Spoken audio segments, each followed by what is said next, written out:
And now at this juncture, we are very much honored to have somebody also who really has a great understanding of the importance of the informal sector. And I'd like to invite Tobias Alando. Yeah.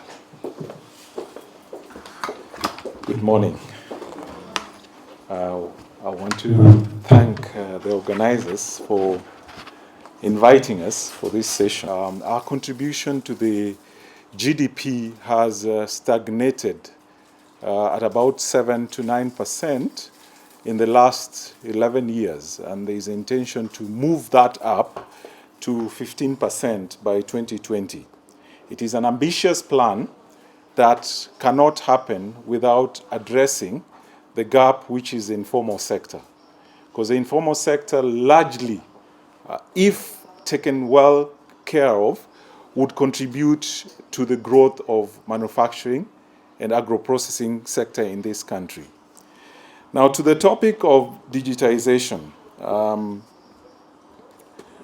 Manufacturing sector is key to our economy. Informal sector is also key to our economy. The link between the manufacturing sector and the informal sector, it is critical from where I sit. And the element of digitization comes in because it has an impact of translating the informal sector to formalization and to value addition, which in end will create more employment. According to the statistics of the Kenya Bureau of Statistics, in 2016, the informal sector created about 89.7 new jobs. And they can do much more. I just asked myself a question. What if the informal sector were digitized? What impact would that have to the economy of the East African countries? It will be huge. It will be huge in terms of accountability on the digitization for platform, because as where we sit as the Kenya Association of Manufacturers, in July this year, we established what we call an SME hub. An SME hub practically brings on board small and medium enterprises together, and we get to understand what are their challenges and do what we call linkages between the small and the big companies. There was a gap in terms of growth and in terms of interrelations between the small and bigger companies, and we realized the need and importance of linking the smaller companies, the SMEs, and the bigger companies. We have done that, and now we are going to the level of promoting subcontracting. But what we realize in some of these small and medium enterprises is the element of digitization is lacking in the area of accounting, in the area of even processes. For you to compete, they always say the world is flat. For you to compete with a company in Germany or in America or in Asia, you have to digitize most of your processes.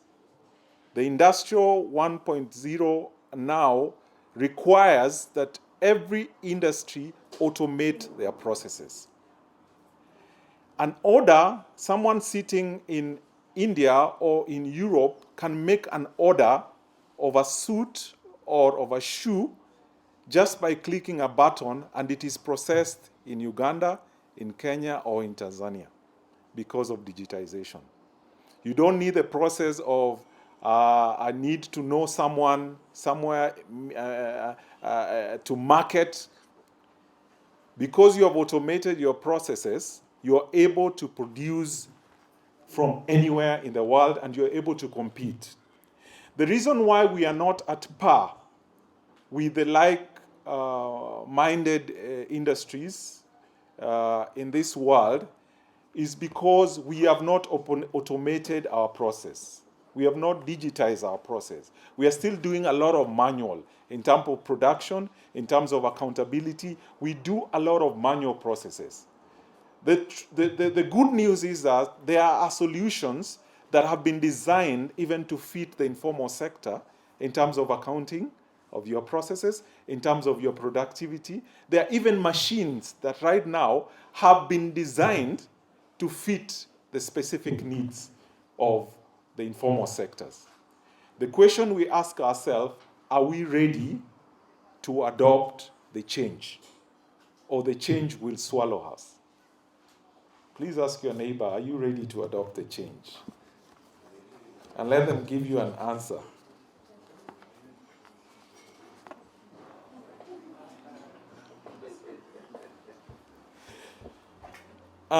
Last year, we partnered with the Overseas Development Institute and developed a 10-point policy agenda. And fun enough, or by coincidence, the key areas of the policy agenda, based on the assessment and the research they did and the conversation with different companies, really touched on building digital infrastructure that will increase access to digital services and updating policy and data. Now, anyone, there's someone a couple of people from research institutions. One of the challenges that we have is data. And the reason we don't have data is because we don't have platform to capture and collect and document some of those data. Or if we have the data, we don't document them. So the recommendations of ODI in terms of if we want to grow the manufacturing sector, we need to have a platform of how we record and digitize the data that is required. Because through data is when you make, they're useful for making a decision. The other thing was boosting the competitive of Kenya manufacturing in an increasing digitized economy. Now, when we talk about digitization, many of you only think of M-Pesa, an e-platform for payment, and that's it. There is more to that. There are more, very many. In fact, we have been receiving a couple of interests in terms of partnership on how they can support the SME, even your bookkeeping. There are e-platforms. You don't have to have an accountant sitting with you. You just share your documents online, and then they do their bookkeeping for you and send you your report monthly. So there are those platforms that are existing that if we can utilize, because probably that is not your core area or core competence, but someone has designed a tool, an e-tool, an e-platform that could be able to help you and spark growth of your specific industries. The other recommendation was that we need to manage the digital change in an inclusive and sustainable manner in order to ensure that Kenya digital industry policy fits within the county wider industries. When we linked up a couple of industries, I'm just giving you examples. When we linked up a couple of industries and said, okay, I have a couple of orders that I need to produce, maybe 1,000 or 2,000 tons of clothing, specific clothing. But because I want to promote a few industries, I will subcontract certain elements of the production. What we realize, using an example of those who are given some work to do, for example, when stitching a trouser, the lacing inside the trouser, doing the zippers and all that was subcontracted. We normally have timelines or lead times in terms of production. So we realize because of inefficiency, some people who are subcontracted to do certain items of the clothing were not be able to meet the lead time. Reason being, probably they are using outdated machinery. They are using a lot of manual work to complete the exercise. But you realize we have lead time. We are competing in textile. We are competing with Asian countries who are very efficient. So for us to be also equally efficient, we need companies that we subcontract from the informal sector to have the latest technology in order to enhance productivity. Productivity is key for us to compete. Therefore, you have to review your processes and identify what areas that you can digitize. Somebody said that we need to do a digital audit of our processes. Just identify your processes and do an audit and say, where within our processes do I need to automate? Do I need to change? For the informal sector to leverage on digital technology, there is need to close the digital divide if they are to increase their production capacity while remaining competitive in the global market. We assess that in Kenya, for example, if I give an example in the manufacturing sector, we're about 12% uncompetitive with the regional counterparts. And one of the reasons we say we are uncompetitive is through the outdated production processes that we still utilize. If you look at the developing countries, they have deliberately ensured that their informal sector uses the latest technology for them to compete. Now they look at their competitor, like when industry is like looking at competition, I'm not looking at Tanzania only. I'm not looking at our counterpart in Uganda or South Sudan or anywhere. I'm looking at competition being the global market. If you change your perception in looking at competition, not your regional counterpart, but the international market, then you'll be able to compete. Now, the international market has digitalized their processes. Everything is automated, everything. Now, the question you'll ask, and this is an argument we've had with the likes of Kotu and all that, that if you digitize our processes, are we going to lose more jobs?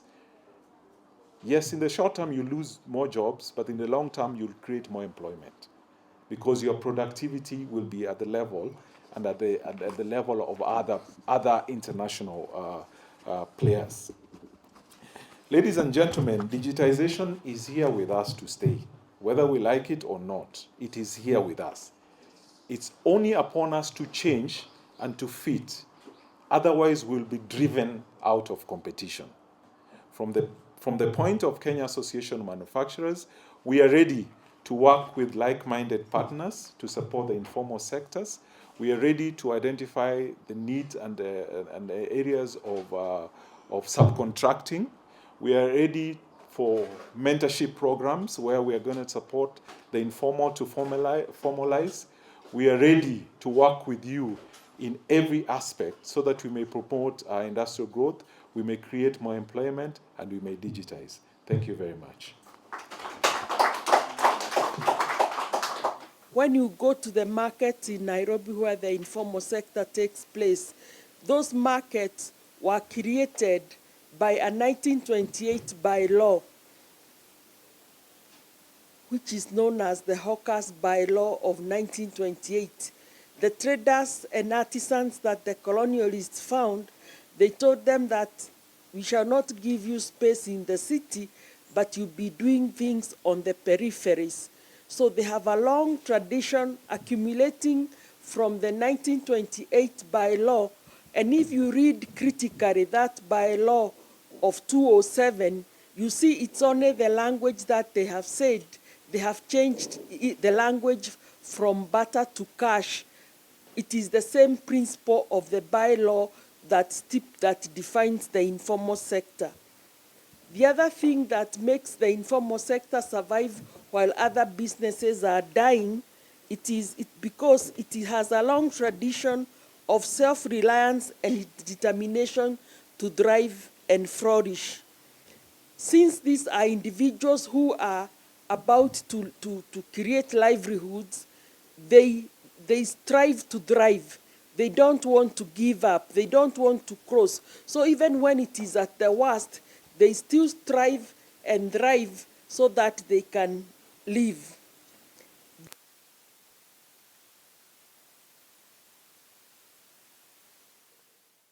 It's because it has a strong solidarity base. It creates solidarity institutions for survival, strong community buildings. You find that they don't operate on their own. They operate as communities and they self-regulate themselves and the group. So you would expect that in a market, the demand and supply would apply, and only the market traders selling best of tomatoes will survive. But you find that because they operate as a community, they have created a way that they will ensure all the tomato sellers in a market survive. You'd expect that in Kamukoji, the boxes would buy each other out and kill each other. But because of their community spirit, they know how to deal with those issues. Systematic adaptation to changes and selective preservation of tradition. If you look at the informal economy, there is systematic adaptation. If you look at the history of some place like Kamukoji, there is a time they used to make tin lamps, and those things are no longer there. There are things they used to make that are not there. And if you critically study them, you can see how they have changed and evolved to making even popcorn poppers. They have done so many things that they have changed over and over. So it is not that they remain where they are. And even if you look at the boxes remain the way they are because that is the demand, the market demand of high school boxes. If today the demand of high school boxes changed, those Kamukoji boxes would change tremendously. The other thing that makes them survive is their connections with the rest of the economy, that is agriculture, manufacturing, and trade. If you go to Kamukoji, you see the way they are linked to agriculture. They'll make things that agriculture needs. They'll make things that transport industry needs. They'll make things that traders need. For example, Coca-Cola, they went to Juakali and asked them to make some trolleys for them. So they are doing all these things to, to meet demand. Therefore, they don't just stick where they are because they make things that are connected. And I'm saying if the market demand changed and a demand for another trolley came, you see Kamukoji making trolleys with wheels and all that. If you look at the security, when we were growing up in the 60s, the padlock used to be on the surface, but with increased in theft, they created the other pass on the doors so that the padlock is hidden. So if you assume that they don't change, then I don't know where you belong, because for me, I see a lot of changes. The other thing that makes the informal sector survive is its ability to build political alliances for its sustenance. Many people don't know how the informal economy votes. Why does it vote the way it is? For example, why did Sonko win in Nairobi? What role did the informal economy play in the winning of Sonko? So they know where to build alliances, what to do, where to make politics, and what to do. And they even negotiate these things as they discuss every day. The other thing that makes them survive is their democratic engagement and inclusivity. Democratic engagement. If there are people who negotiate and discuss what they do, is the Juakari. They don't just take things for granted. They have meetings which they meet and discuss, and they create new ways, new ways. When they sit there, you assume that they don't discuss, but nothing passes in Juakari without being negotiated in a democratic space. And the other thing that makes them survive is their focus on the excluded low-skilled labor. You know, most people think that who creates the Juakari, our examination system, when we send half out of the system, like now we are doing it, it's only a quarter that is qualifying to go to university. Where do we expect the others to go? When in primary school, people get a score of 200 and of 180, where do you expect them to go? Will they go for automation?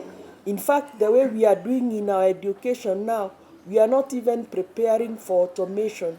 We are preparing for the automation because we are denying everybody else education. The other thing is it keeps its production costs low by a variety of things. Manufacturing in spaces that don't have buildings, so the building costs are low. Minimizing on raw materials. They have a lot of many ways that they engage that they use to engage to ensure that production costs are low. I remember when we used to do research on garment industries, they would always complain that production costs are high. And I was wondering, why aren't they able to keep them low? And I see their workers feeding from Mama Chakula outside the gates of the factories. But if you go to a market like Uhuru, you find that there will be fish being served there. You know, but at industrial area, people will be taking madodo and chapati. But Uhuru market, there is live fish. So you can compare who is minimizing on the cost by the way they treat their workers. Then, the other way they keep their survival is secretive, strategic, and engagement. Most of us will assume that going to Juakali, they will tell you the truth. They are very secretive. Rarely will they tell you what they do. You have to spend a lot of time with them to know what they are and what they stand for. And that's why all these things about formalizing the informal economy will never succeed, because you never know the truth about the informal economy. When you go there to ask them, is your problem finance? Yes, they will shake their heads and tell you it is finance. If you go there and ask them, hostile government, they will say yes. So they are very secretive and they know what they want. The other one, the final one, is the insidious and subliminal encroachment. You never know how they encroach space. They go it quietly. You can start with one today, then in the next 10 days you visit, they have occupied the space. So they don't go there with fanfare that we are opening up, but you find that with time, within a month or 3 months, the place has been encroached, and by that, one of them calls them the quiet encroachment. So in terms of digitization, Juakari has a lot of potential for digitization. For example, Kamukoji already has a website. They are in WhatsApp groups, and there are a lot of things that that will go well for digitization. For example, ease of entry. The PIN locations and selling through WhatsApp groups is one way that they can do it. Reliance on indigenous technology, this is a positive, and in fact, what we should be thinking is how to control the importation of goods so that Juakali can survive, because Juakali is being replaced by the excessive importation even of toothpicks. Family ownership, with the digitization and WhatsApp groups, more business is being done in the open, things are being documented, so we won't have cases of inheritance problems that we have had. Then the question of centralization and decentralization and concentration in markets, that's something that with the digitization, what will happen? Are Juakali going to be congregated at the same place, or are they going to be dispersed? If they are dispersed, how will they be communicating?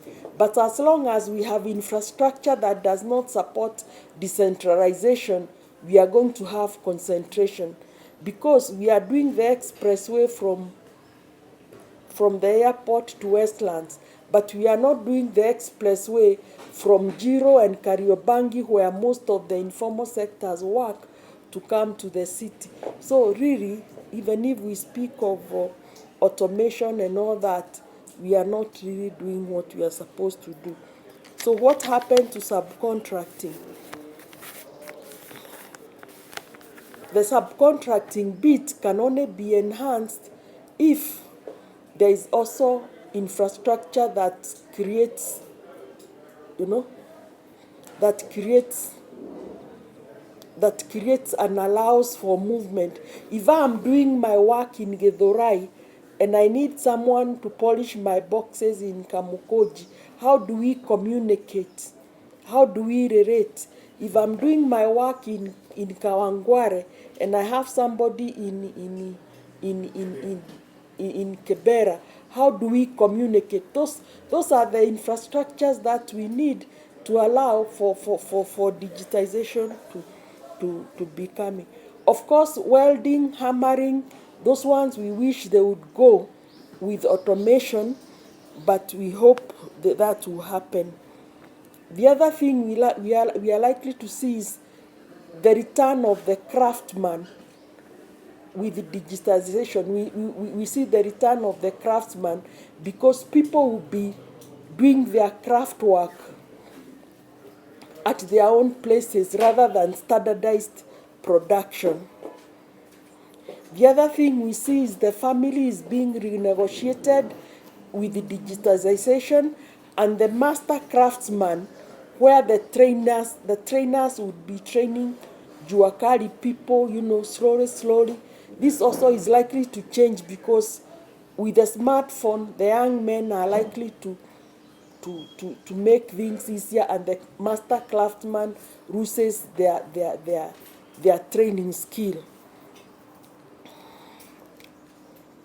So the big question is the apprenticeship system that takes place in Juakali, that where it trains people. How is that going to be affected if we have tutorials for digitization? For example, in making a metal box, can we have a tutorial of how a metal box is done, and then do it yourself and all that? So what is going to happen to the apprenticeship? But at the same time, there is need for practical skills. So much as we do the tutorials, like when these guys were fixing this door, you could see how they struggled just to pull this thing, to pull this thing into order. It's like they were doing some rocket science, even if the thing is digitized. It's because they don't have the practical experience, they just have the tutorial. So even if we digitize, we still need the practical experience. So we shall need the hands-on skill, the self-taught have to be, you can be quoting this phenomenon. Even now there it didn't fit properly if you look at it at that place. So we shall still need hands-on skill for practical things much as we do or automation. Of course, there will be job losses, individualization, community, but new communities will be formed again with the digitalization and new. I'll stop there. Okay, thank you very much, Dr. Nyingiri. Habari? Mambo? Mambo? Yeah. When they reply poor, the guy is coming from Tanzania. But if we hear poor sana, that's from Kenya. That's my observation since I arrived here. Okay, my presentation is on how the informal sector can leverage on emerging technologies. First of all, we should all understand the magnitude of the informal economy or informal sector. One of the previous presenters said that the informal sector is here to stay. And I'm repeating again, the informal sector is here to stay. Therefore, if it is here to stay, then we should think on how to accommodate it instead of how to stop it.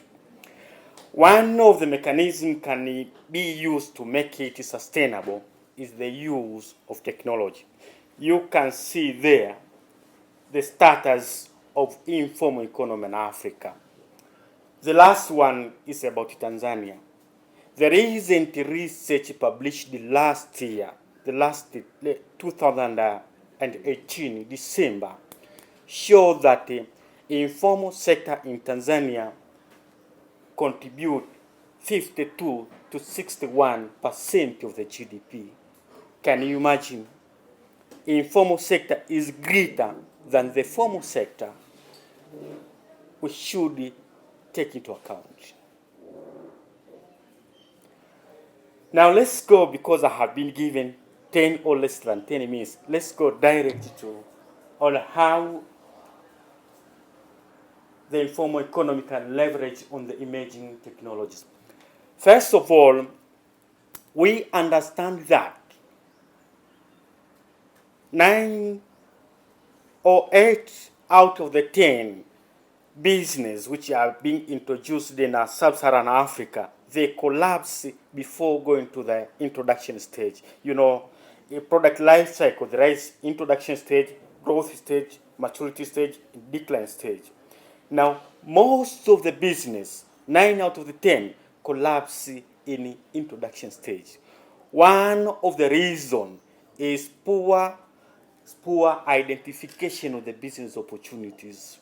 Is this business opportunities real? Because you can move to the business thinking that this is a potential, while actually it's not a potential. Now, technology can be used to inform people which is appropriate business to invest in, which is potential one, which is most paying us. Now, you can do so by conducting a simple market research.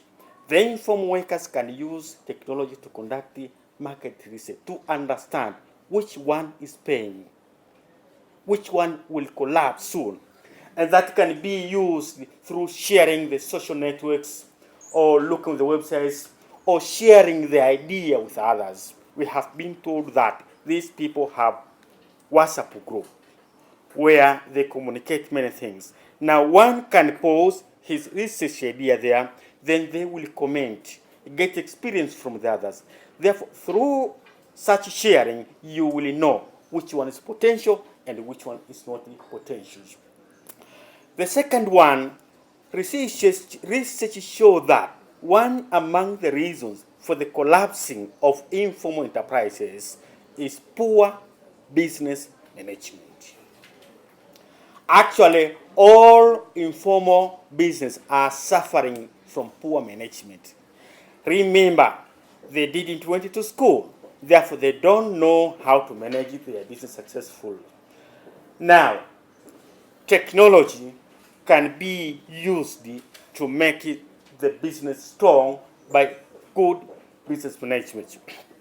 In my PhD, I focused on designing a mobile application to facilitate record keeping in street vending business. That's my PhD, designing mobile application for record keeping in street vending business. Now, when we were explicating the problem, we found that 99% of the street vendors do not keep business records. And when we asked them, why you don't keep records, actually, they said that they don't know how to do so. And the other, they said that we don't see the importance of keeping records. If you ask a vendor, what profit did you make last day or yesterday? No one knows. How can you make decision? Now, technology can do that. We designed a simple application to run in a mobile phone, even without the internet, which will enable a vendor to do all financial transactions. Daily profit, weekly profit, cash flow, everything the same like a professional accountant through a mobile phone. Then also can be used another challenge which is confronting informal sector and the small business in general is financial exclusion. We know that these people cannot get finance from formal financial institutions because they are not registered. They can't get guarantee. But through technology, then one can borrow money. M-Kopa, I think, is also available in Kenya, M-Shwari, and the others. Then people, for example, now in Tanzania, people are borrowing money from the mobile phone. They go, they do business, and they pay back. They use mobile money to save money. Instead of sending money to the bank, they save the mobile money. And others. Then one thing which is very important I want to discuss here is about education. I don't know if it is there. All research around the world confirm that informal sector, informal workers, they lack skills. They lack education. Now, one researcher in Thailand recommended that don't try to call the informal workers to come to the class to learn. Why? Because they are busy. For example, street vendors believe that the more you vend, the more you work, the more you earn. Now, if you tell them, stop doing business and come to the class, I will teach you entrepreneurship, actually, they will not come. Now, how technology can solve this? We can develop online learning packages, even through SMS, the traditional SMS. You see, we can use technology, particularly mobile phone, to give these people education. Because of time, I want you to conclude that. Don't go to another. No. Because of time. Technology can do a lot. Technology can solve almost all the challenges facing informal workers. But 3 things are needed. Number 1 is education. Our informal workers have mobile phones, have televisions, have FM radios, have GPS devices, but they don't know how to use it to empower their business. Therefore, they need education. Second, awareness.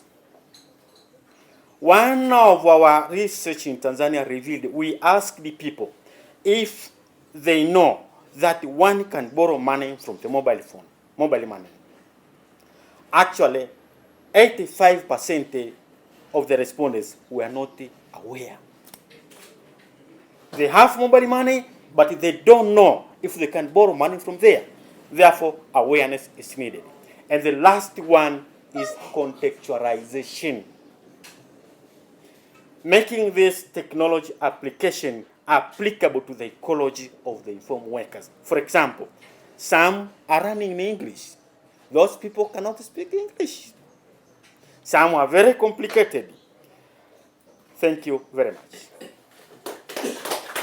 Have said, informal sector is here to stay. Okay? And so we just need to see how to redefine the processes and systems to actually make it sustainable.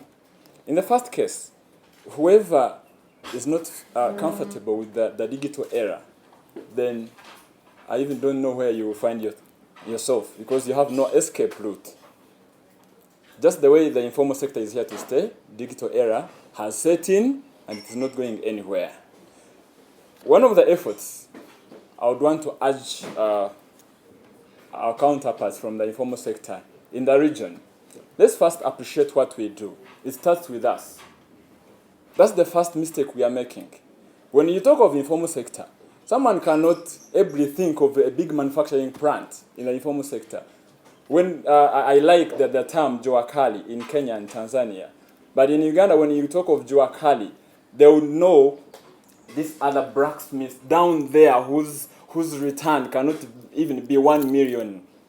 You get the point? Like, we do marginalize what we do. We don't respect what we do. And at last, we end up not getting the value of what we are actually feeding on. When you look at most of our economies, it is the informal sector that is contributing the largest GDPs in most of our countries here. Okay? When you talk of taxes, I mean, these local governments, the corporates, and they don't pay as much taxes as we do, because we are the guys in business. So we are the biggest contributors. But where the challenge is that we ourselves, we don't appreciate what we do. So some of the efforts that we have here, one is adaptation and embracing technological advancements, which is the global sector. When you come to Kenya, we are having people that are trading with our Ugandan counterparts. They are making orders online. They are marketing their products online. That is the digital era. So even us in the informal sector, this is what we need to embrace. You have your Juakari shop there. You're able to sell your product to a Ugandan in Kampala without this physical interface. So this is something we have to embrace. And secondly, we need to also embrace the infrastructure development, especially the intermodal systems. Yeah? When we talk of the intermodal transport systems, we have products and cargo that we can transport through railways, on the road, but even air. Okay? So when we talk of the informal sector, most of us, we tend to keep ourselves, and you're like, if I don't transport my goods, maybe by the load, then I'm out of business. No. We need to have this advancement and embracement. Then my colleague talked about skills development. What you produce speaks more volumes than what you're actually doing in the kitchen. So if we can have our people, as informal sector players, get these skills, be developed. If today you're producing this microphone, can we have some competition in that you change the design, you change the way it looks like, change its usage. Now, you cannot change that if you don't attain skills development. By skills development, you get exposure. You get to network. You add value to what you are doing. You add value to what you are doing. And in the long run, the market is open, and it is there to embrace what you put there.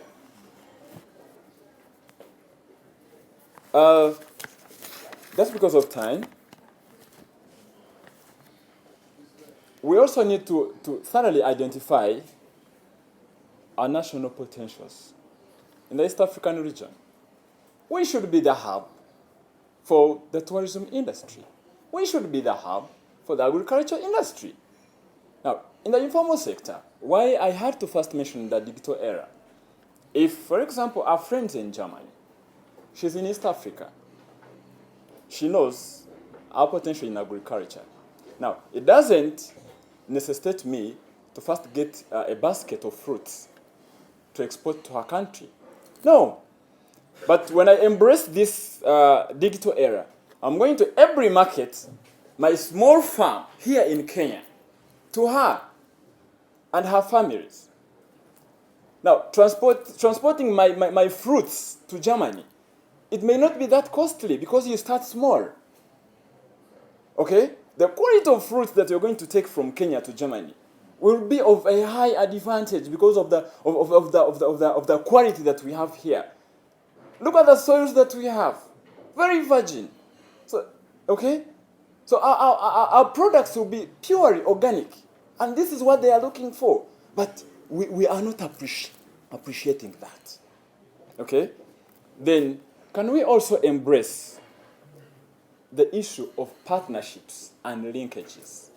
Let me tell you, even if you're very good, you're a doctor, but if you don't network with a fellow doctor, you'll end up remaining with what you know. In the informal sector, can we have these national and international partnerships? They do add so much onto our exposure. They do add so much onto our linkages, be it market linkages, but we don't embrace. If someone comes to add value to you, you think he's taking away business from you. That's because of your mindset. So can we change the mindset?